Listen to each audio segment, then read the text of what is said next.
محل طرف میں ہے، مورد طلب میں ہے، ضائع ہو رہی ہے، اور آپ اس کے اوپر میری ملکیت قرار دے رہے ہیں، کیونکہ پہلے سے آپ ملکیت کے قائل نہیں ہیں۔ ہماری گفتگو کا محور یہی ہے کہ معاطات میں ملکیت پہلے سے نہیں ہے، یا حین تلف مالک بنا رہے ہیں، یا طلب سے پہلے آنن ما میں گائے کا مالک بن رہا ہوں، وہ بھی فائدہ مند نہیں ہے۔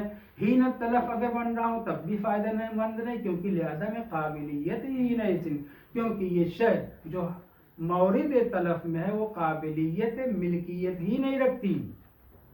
وَبَعْدَهُ، اور اگر آپ یہ کہیں کہ نہیں ملکیت آپ کی ابتدا سے نہیں ہے، معاطات میں ابتدا سے ملکیت نہیں ہے، اب یہ گائے جو آپ کے پاس پہنچی ہے، آپ نے 2-4 دن تک اس کا دودھ پیا، استعمال کیا، لیکن ایسا تصرف تو نہیں جو مالکانہ تصرف ہو۔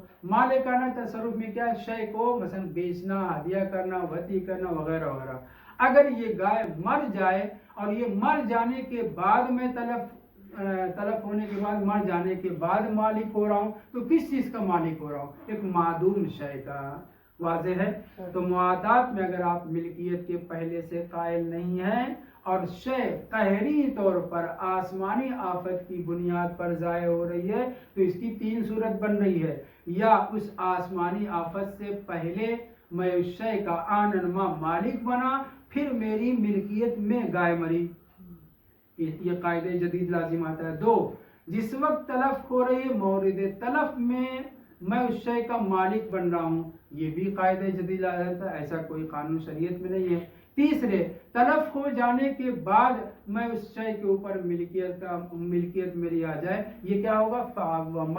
وَبَعْدَهُ مِلْكٌ معدوم، یہ معدوم شے کی ملکیت لازم آتی ہے۔ یعنی یہ تینوں صورتیں درست نہیں ہوئیں۔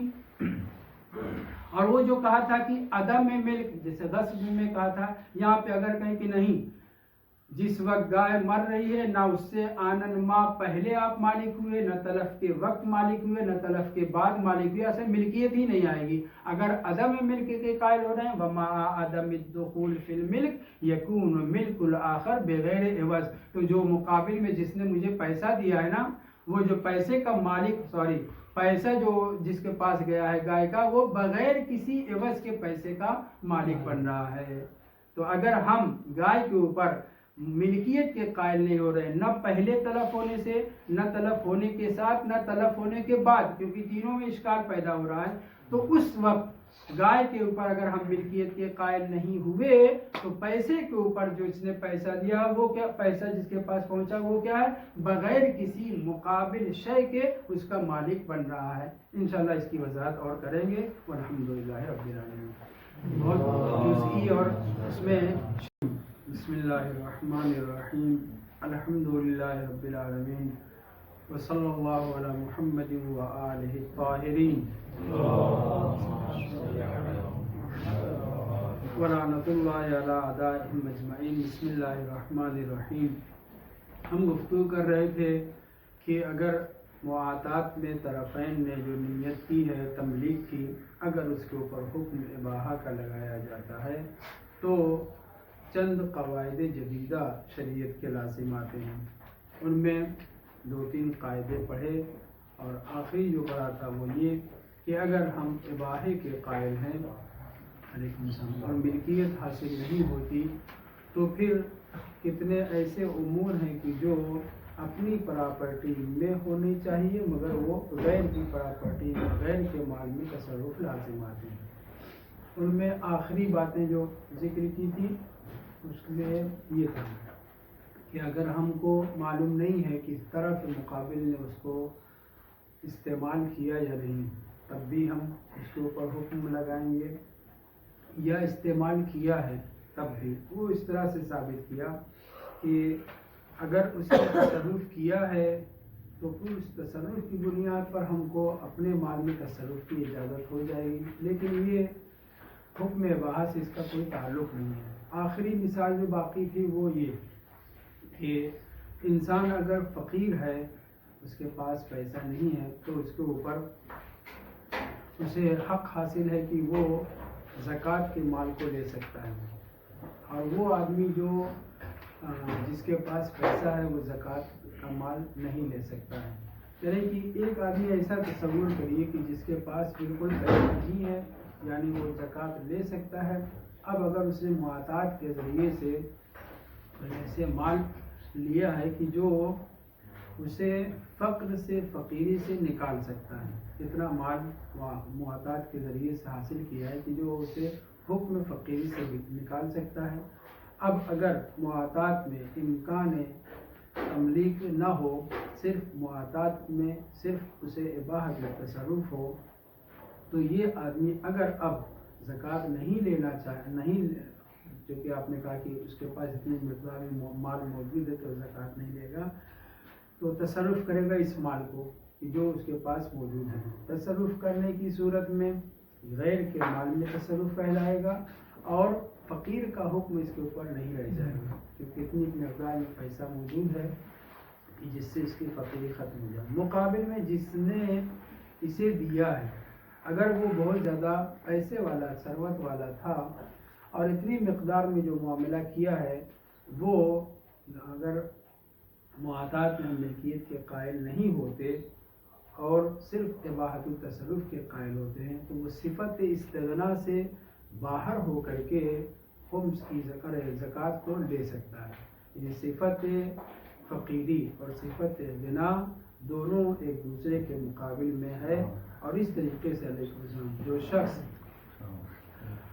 غیر کے مال میں اگر معاطات کے ذریعے سے اگر ہم اس کی ملکیت کے قائل نہیں ہوتے، تو جو آدمی پیسہ دے چکا ہے، صفت غنا سے ہٹ گیا ہے، وہ زکوٰۃ قبول کر سکتا ہے، لے سکتا ہے. اور وہ آدمی جس کے پاس پیسہ آیا ہے، صفت غنا اس کے اندر آ گئی، پھر حکم فقیری سے نکل چکا ہے، اسے وہ تصرف کر سکتا، وہ مال زکوٰۃ نہیں لے سکتا. تو کہیں کہ یہ دونوں صفتیں ان کے اوپر اگر معاطات کے ذہن میں رہے کہ گفتگو یہاں چل رہی ہے کہ معاطات میں ملکیت کا حکم نہ ہو ابتدا سے، بلکہ اباحت التصرف کے قائل ہوں، تو اس سلسلے میں چند قواعد جدیدہ لازم آتے ہیں. ان میں سے ایک جو ہے جو آخری پڑھ رہے تھے، اس کی آخری مثال باقی رہے گی. دوبارہ دیکھیے عبارت کو پڑھتے ہیں. وَإِنَّ صِفَةَ الْغِنَى وَالْفَقْرِ تَتَرَتَّبُ عَلَيْهِ كَذَلِكَ، اور صفت بے نیازی اور صفت فقیری تترتب علیہ، اسی مال پر جو ان دونوں کے پاس ہے اس کے اوپر مترتب ہوتا ہے. کذالک سے کیا کہنا چاہ رہے ہیں کہ اگر اس کے اگر ایک آدمی فقیر تھا، ابھی اس کے پاس معاطات کے ذریعے سے مال جو آیا ہے وہ اب فقر سے نکل چکا ہے، اب اگر وہ تصرف کرتا ہے اس مال کو تو اس کے پاس فقیری کا حکم نہیں ہے. کیوں؟ کذالک یعنی چونکہ اس کے پاس یہ مال آ چکا ہے. اور اسی طریقے سے جس نے دیا ہے اسے، وہ بھی اگر معاطات کے ذریعے سے لین دین کرنے کے بعد جو شے سامنے والے کو دیا ہے، اگر وہ حکم فقیری میں آ گیا ہے تو وہ زکوٰۃ کو قبول کر سکتا ہے. اب اگر ملکیت کے ہم نہیں قائل ہیں تو دونوں صورتوں میں تترتب علیہ، اسی معاطات پہ جو علیت جو اس کے پاس موجود ہے، چاہے فقیر چاہے امیر، ان کے اوپر یہی حکم لگے گا. نتیجہ یہ ہوگا فیسیر ما لیس من الاملاک کے حکم الاملاک، وہ جو آپ کی ملکیت نہیں ہے اس کے آپ مالک بن رہے ہیں. کیوں؟ اس لیے کہ معاطات میں یہ غیر کے مال کو ہم تصرف کر رہے ہیں نا، کیونکہ معاطات میں ہم نے حکم کیا لگایا ہے کہ انسان جو معاطات کے ذریعے سے لے چکا ہے صرف اس کے اوپر تصرف کا حق رکھتا ہے، ملکیت نہیں رکھتا. میں اگر واضح نہیں کر سکا تو دوبارہ سنیں. وہ یہ کہنا چاہ رہے ہیں کہ ایک شخص تصور کریے کہ جو فقیر ہے، اسے حق ہے زکوٰۃ لینے کا، صحیح ہے، معاطات کے ذریعے سے معاملہ کیا اور اتنی مقدار میں پیسہ آ گیا کہ اب وہ حکم میں فقیری سے نکل گیا ہے، صحیح. جب حکم فقیری سے نکل گیا تو اب یہ زکوٰۃ نہیں لے سکتا، اس مال کو تصرف کرے گا، زکوٰۃ نہیں لے سکتا. مقابل میں دوسرا آدمی ایسا فرض کریے کہ جس کے پاس پیسہ تو ہے لیکن یہ جو معاملہ کر رہا ہے نیا معاطات کے ذریعے سے سامنے والے کو دے رہا ہے، اس مال کے نکل جانے کے بعد اب اس کے پاس حکم فقیری آ گیا ہے تو وہ کیا کرتا ہے؟ کر سکتا ہے، زکوٰۃ قبول کر سکتا ہے.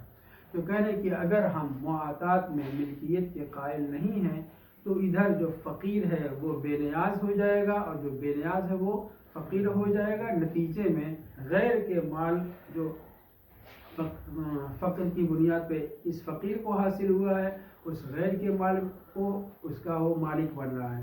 اور وہ آدمی جس کے پاس پیسہ تھا فقر ہو جانے کی وجہ سے وہ ملکیت میں زکوٰۃ لے سکتا، وہ بھی غیر کا مال ہے جو اس کے حق نہیں بنتا.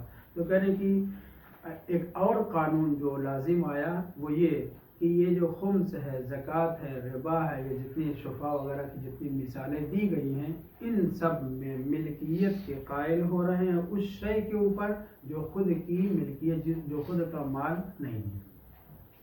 اگلا قانون جو جدید قاعدہ بن رہا ہے معاطات میں صرف اباحت التصرف کے قائل ہونے سے. اور اس سے پہلے جو کہا گیا وہ یہ ہے کہ جیسے ہی ارادہ کرے گا دونوں میں سے طرفین میں سے جو بھی ارادے تصرف کریں گے وہ ملکیت آور ہو جائیں گے، ہے نا، یہ پڑھ چکے ہیں. اب جو اسی سے مشابہ لیکن دوسرا قانون وَمِنْهَا كَوْنُ التصرف من جانب مملکا للطرف الآخر. اس میں بڑی جزیات ہے لیکن جو فی الحال یہاں پہ ذکر ہوا ہے ہم اسی کی وضاحت کرتے ہوئے چلیں گے. معاطات میں ہم نے کیا کہا کہ جس وقت معاطات ہو رہا ہے ولو وہ لوگ دونوں نقل ملکیت کی نیت کیے ہوئے ہیں مگر حکم ہم نے مشہور نے کیا لگایا ہے اباحت التصرف کا. کب ملکیت آئے گی؟ ایک قول یہ تھا کہ احد الطرفین تلف ہو جائے، دوسرا قول یہ تھا کہ جس وقت نیت تصرف کریں گے ایسے ہی نیت تصرف کیا فوراً کیا ہو جائے گا؟ ملکیت حاصل ہو جائے گی.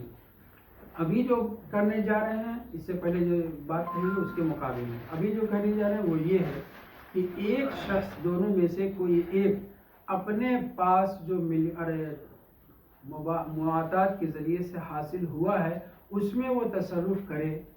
ایک اس میں سے مثلا زید اور بکر نے آپس میں معاطات کیا ہے، زید تصرف کی نیت کرے یا تصرف کرنے لگے، اس کا تصرف امر کے پاس جو مال پہنچا ہے وہ اس کا مالک بن جائے. کیوں؟ کیونکہ ہم نے کہا تھا کہ احد الطرفین کے تلف ہونے سے یا استعمال کرنے سے کیا ہو جائے گی؟ ملکیت آ جائے گی. تو ادھر زید اور بکر جو آپس میں معاملہ کر رہے ہیں، زید کے پاس جو بکر کا مال پہنچا ہے اس میں وہ تصرف کی مثلا ایک دن کے بعد اس میں تصرف کرنا چاہے تو ایک دن کے بعد کیا ہو جائے گی؟ بکر کو ملکیت حاصل ہوگی. یہ قاعدہ جدیدہ ہے کہ اس تصرف کرے کوئی ہی اور ملکیت حاصل ہو کسی اور کو. تو کہہ رہے کہ کون التصرف من جانب، ایک جانب سے تصرف یعنی معاطات میں زید نے مثلا جو اس کے پاس مال آیا ہے، اگر ہم اس بات کے قائل ہیں کہ معاطات میں صرف اباحت التصرف ہوتا ہے ملکیت نہیں ہے، تو جب یہ زید تصرف کی نیت کرے گا یا تصرف کرنے لگے گا تو کیا ہو جائے گا؟ مملکا للطرف الآخر. تو جو مقابل میں بکر ہے وہ اس مال کے اوپر ملکیت اس کو حاصل ہو جائے گی، جبکہ وہ کس کا مال ہے؟ ابھی غیر کا مال ہے، اپنا تو مال نہیں ہے. اور ہم قائل کس بات کے ہیں؟ اباحت التصرف کے صرف قائل ہیں، ملکیت کے قائل نہیں ہیں. ملکیت کب آئے گی؟ کیا کہا تھا؟ ملکیت اس وقت آئے گی کہ جب انسان ان میں سے احد الطرفین میں سے یا توڑ پھوڑ دے یا استعمال کر لے. یہاں پہ اس سے پہلے جو ہم نے ذکر کیا دو میں وہ یہ تھا کہ میں نے تصرف کی نیت کی، جیسے ہی نیت کیا تصرف کا یا تصرف کر لیا میرے لیے اس شے کے اوپر ملکیت آ جائے گی، آنن میں ملکیت آ جائے گی، میں اس شے کا مالک ہو جاؤں گا. ابھی یہ نہیں کہا جا رہا، ابھی کیا کہا جا رہا ہے؟ زید و بکر جو ایک دوسرے کو معاطات کر کے لین دین کر چکے ہیں، بکر نے جو مال میرے پاس دیا ہے میں اس کے اوپر تصرف کر رہا ہوں، میرے تصرف کرنے کی وجہ سے معاطات ہو جائے گا، لازم ملکیت آ جائے گی، میرے پاس تو آئی ہی، وہ اس کا مالک ہو جائے گا. میرے تصرف کرنے سے دوسرا جو مالک ہو رہا ہے، اور دوسرے ایک تو تصرف یہاں پہ مالک بن رہا ہے، دوسرے غیر کے مال میں دوسرا جو ہے مالک ہو رہا ہے. یہ دونوں قاعدہ جو ہے جدید قاعدہ لازم آتا ہے. دوبارہ دیکھیے کہ کون التصرف من جانب، زید کی طرف سے تصرف، یہ اس کا تصرف مملک ہو طرف آخر کو، یہ ایک تو یہ لازم آتا ہے، یہ درست نہیں ہے. مضافن اس کے برعکس اس کے علاوہ یہ بھی کہا جا چکا ہے الا غرابت استناد الملک فی التصرف، خود تصرف ہی ملکیت آور ہو، جیسا کہ دوسرے نمبر میں کہا گیا تھا یہی غریب ہے، پلس اس کے اوپر توجہ سننے نہیں، ایک تو خود تصرف ہی علیکم السلام تصرف ہی سبب ملکیت ہو۔ مثلا دوسرے والے میں کیا کہا گیا تھا کہ میں نے اپنے مال جو میرے پاس آیا ہے، میرا مال تو نہیں ہے ابھی، اس میں مجھے تصرف کی اجازت ہے، جب میں 10 دن کے بعد اس میں تصرف کروں گا تو اس مال کے اوپر آنما ملکیت آئے گی۔ یہی تو محقق نے کہا کہ لزوم نہیں ہے، بعد میں لزوم آئے گا، یا بعض لوگوں نے کیا کہا تھا مشہور نے کہ یہ اباحت التصرف ہے، لیکن جب مالکانہ تصرف کرے گا کوئی ایسی چیز جو ملکیت کے اوپر موقوف ہے تو اسی وقت اس کو کیا ہے آنما ملکیت حاصل ہو جائے گی۔ یہ ہم نے 2 نمبر میں پڑھا تھا۔ دوسرا قاعدہ جو بننا تھا کہ تصرف کی نیت یا خود تصرف یا دونوں ایک ساتھ مملک ہوں، مالکان ملکیت لائیں۔ یہاں جو کہا جا رہا ہے وہ یہ ہے کہ غیر تصرف کر رہا ہے، یعنی طرف مقابل تصرف کر رہا ہے، اس کے تصرف کی وجہ سے دوسرا والا کیا ہو جائے گا، جس کے پاس اس کا مال ہے، زید کا مال ہے، وہ اس کا مالک بن جائے۔ تو یہاں پہ 2 عیب لازم آ رہا ہے۔ ایک عیب تو یہی ہے کہ تصرف کو آپ ملکیت آور مان رہے ہیں، دوسرے کے تصرف کو اس کے یہاں اور اس کے یہاں کے تصرف کو اس کے یہاں مال کا مالک بنا رہے ہیں۔ تو یہ قاعدہ جدیدہ لازم آتا ہے۔ ایسا نہیں ہے کوئی شریعت میں قانون کہ ایک کا مال جو میری ملکیت میں نہیں ہے میں اس میں تصرف کروں، اس تصرف کی بنیاد پر دوسرے کے پاس جو دوسرے کا میرا مال ہے وہ اس کا مالک بن جائے، ایسا کوئی قاعدہ نہیں ہے شریعت میں۔ اگلا بہت توجہ سے ومنہا ایک جدید قاعدہ یہ لازم آتا ہے کہ جو ہماری گفتگو کا محور ذہن میں رہے کہ اباحت التصرف کے مشہور قائل ہے ملکیت آور بنتا ہے اس وقت جبکہ اس میں استعمال کیا جائے اس مال کو مالکانہ طور پر۔ اب کہا جا رہا ہے ایک الگ قاعدہ، وہ یہ جعل التلف السماوی من جانب مملکا للجانب الاخر۔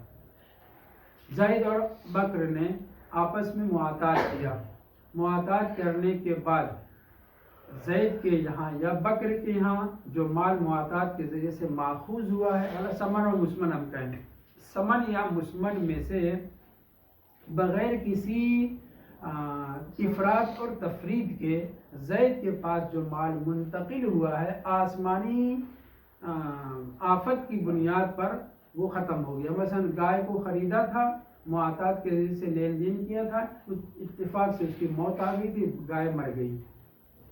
یہ جو گائے مر گئی ہے اس کے گائے کے تلف ہو جانے کی وجہ سے بکر نے جو پیسہ دیا تھا گائے کے مقابل کو گائے کو میں نے خریدا ہے، بکر کو پیسہ دیا، یہ پیسے کا مالک ہو جائے گا میرے یہاں گائے مرنے کی وجہ سے۔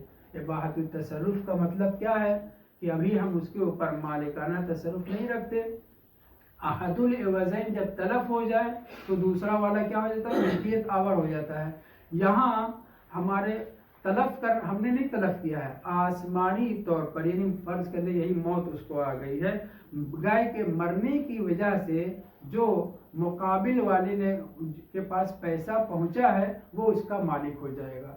تلف کہاں ہوئی ہے، گائے میرے پاس، اور مالک کون ہو رہا ہے، طرف مقابل، یعنی احد العوضین کا آسمانی آفت کی تلف ہو جانے کی وجہ سے من جانب مملکا للجانب الاخر، دوسری طرف وہ اس کا مالک ہو جائے۔ زید اور بکر نے معاملہ کیا، زید نے گائے خریدی، اس نے پیسہ دیا، اور اس کے بعد آسمانی آفت کی بنا پہ یا یہی مرنے کی وجہ سے گائے مر گئی۔ جب گائے مر گئی تو مقابل میں بکر کیا ہو جائے گا، اس پیسے کا مالک ہو جائے گا۔ یہاں جو مالک ہو رہا ہے کس وجہ سے ہو رہا ہے، آسمانی آفت کی بنا پہ، موت کی بنا پہ۔ میں مالک ہوتا، میرے پاس تو گائے مر گئی ہے، میں اس کا مالک نہیں ہوا، لیکن اس تلف کی وجہ سے طرف مقابل اگر معاہدات میں ایسے قائل ہیں تو، اور مشہور اسی بات یہ قائل ہے کہ احد العوضین اگر تلف ہو جائے تو دوسرا والا کیا ہو جائے گا؟ مالک ہو جائے گا. یہاں گائے کے مرنے کی وجہ سے طرف مقابل اس پیسے کا مالک ہو جائے گا. یعنی آسمانی طلب سبب بنے گا کہ ملکیت آور ہو جائے اس شخص کے لیے جو طرف مقابل مثلا پیسے کا مالک ہوا ہے. یہ ایک تو طلب سماوی کو ہم نے مملک قرار دیا ہے. کس کے لیے؟ طرف مقابل کے لیے کہ وہ اس مال کے اوپر مالک ہو جائے. ایسا کوئی قاعدہ نہیں ہے کہ کسی کی ملکیت کسی کے یہاں ہو اور ایک شخص کے یہاں طلب ہو جائے دوسری طرف وہ جو ہے اس کا مالک ہو جائے. پلس اس میں ایک چیز اور والتلف من الجانبین مع التفرید.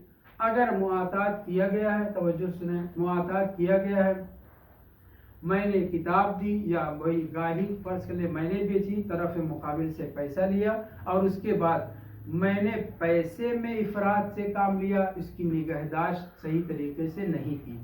ادھر گائے کو بھی اس نے ویسے چھوڑ رکھا اور وہ جو ہے مثلا آگ میں چلی گئی یا کنویں میں گر گئی اور مر گئی.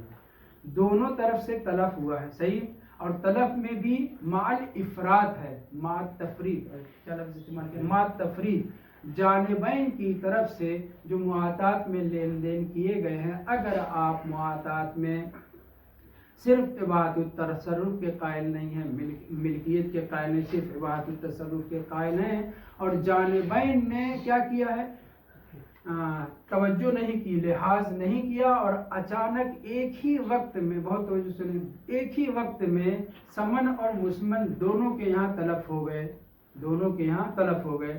یہاں پہ اگر ہم پہلے سے ملکیت کے قائل ہیں، یہ اگرچہ بیان نہیں ہوا لیکن ذہن میں سمجھنے کے لیے ضروری ہے،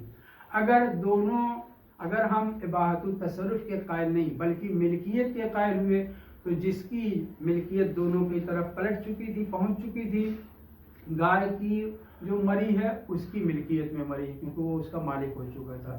پیسہ جو میرا چوری ہو گیا گائے کے مقابلے میں پیسے کا مالک تھا، میری ملکیت سے گیا، اس میں کوئی شک و شبہ نہیں ہے، یہ قانون کے مطابق ہے. واضح ہے؟ اگر معاطات میں لین دین کیا گیا ہے اور ہم ابتدا سے ملکیت کے قائل ہیں تو دونوں کے اپنے اپنے مال ہو چکے ہیں، اپنی ملکیت ہو چکی ہے. اس نے گائے کا لحاظ نہیں کیا، کنویں میں گر کر کے مر گئی، میں نے پیسے کی حفاظت قاعدے سے نہیں کی، چوری ہو گیا. بیک وقت اگر دونوں طرف ہو جا رہا ہے تو دونوں کا اپنا مال گیا ہے، چونکہ ہم معاطات میں ملکیت کے اگر ابتدا سے قائل ہیں تو.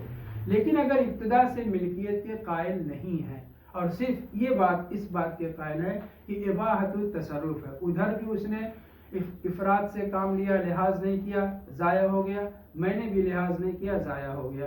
اب یہاں پہ جو تلف ہوا ہے من الجانبین، یہ تلف کیا ہے؟ اس کی وجہ سے اگر گائے کی قیمت ہم نے مختصر رکھی تھی، مثلا اس کی وہ قیمت نہیں رکھی تھی کہ جو ہونی چاہیے، اس تلف ہونے میں اگر گائے کی فرض کر لیے 10,000 قیمت تھی اور ہم نے اس سے چونکہ دوستانہ تھا 1,000 لے کر کے اس کو دے دیا، اس نے بھی لحاظ نہیں کیا، میری چیز تلف ہوئی ہے اس کے یہاں، میں چاہوں تو مطالبہ کر سکتا ہوں. کتنے کا؟ 10,000 کا مطالبہ کروں گا کیونکہ میری جو گائے تھی وہ 10,000 کی تھی. ادھر سے جی تو یہاں پہ کہہ رہے ہیں کہ اگر آپ ملکیت کے قائل ہیں تب تو ابتدا سے دونوں ایک دوسرے کے اپنے اپنے مال میں ان کا تلف ہوا ہے، اس میں کوئی مشکل نہیں ہے. لیکن اگر اباحت التصرف کے قائل ہیں تو اس صورت میں افراد اور تفرید کرنے کی بنیاد پر دونوں ضامن ہوں گے، سمن اور مسمن کے دونوں ایک دوسرے کی چونکہ ملکیت نہیں ہے، لحاظ نہیں کیا، گائے کا خیال نہیں کیا، وہ گر کر کے مر گئی. تو یہاں پہ حکم کیا ہے کہ معاملہ باطل ہے. معاملہ باطل ہونے کی وجہ سے میں گائے کی جو اصل قیمت ہے اس کا کیا نام ہے مالک بنوں گا، اتنی قیمت کا مجھے ملنا چاہیے. ادھر سے اس نے بھی گائے کے اوپر لحاظ نہیں کیا، اس کا خیال نہیں رکھا، میں نے بھی سمن کو اچھی طرح سے نہیں رکھا اور ضائع ہو گیا. جو شے ضائع ہوئی ہے معاطات کے باطل ہونے کی صورت میں، نہ صرف باطل نہ کہیں بلکہ یہ کہ معاطات میں ملکیت کے قائل نہ ہونے کی وجہ سے اور دوسرے لحاظ نہ کرنے کی وجہ سے دوسرے کی شے جو ضائع ہوئی ہے وہاں پہ ضامن مسمى کا ہوگا،